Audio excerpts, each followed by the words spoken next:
বিভিন্ন ভাষায় হচ্ছে গালিগালাজ করতেছে আর হচ্ছে মানে আমি যেন কোর্টে না যেতে পারি।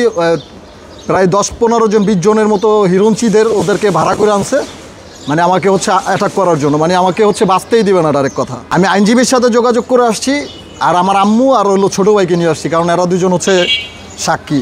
আম্মু আর ছোটো ভাই হচ্ছে সাক্ষী। আর ওদের বেশি মানুষরাও কিন্তু মামলায় ঢুকায় নেয় আমার আম্মু, শুধু ওর নামেই মামলা দিছে, একজনই মামলা। এই ব্যাপার এই মামলাটার আসামি একজনই।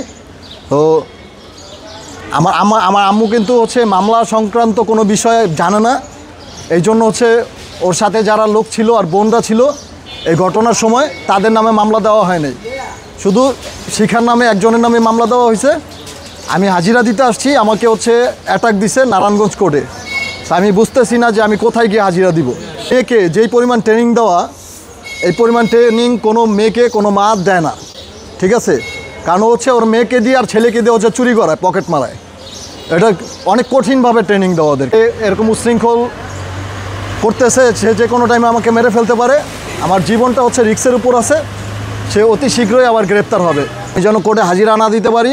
ওরা 20-30 জনের মতো এরকম হিরোঞ্চি নিয়ে আসছিল আমাকে অ্যাটাক করার জন্য।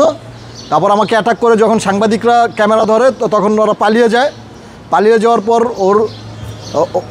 ওর সাথে 2-3টা মহিলা ছিল, আর হচ্ছে শিখার মেয়েকে দিয়া হচ্ছে, আর শিখার এই কয়জনে মিলে আমাকে হেনস্থ করছে।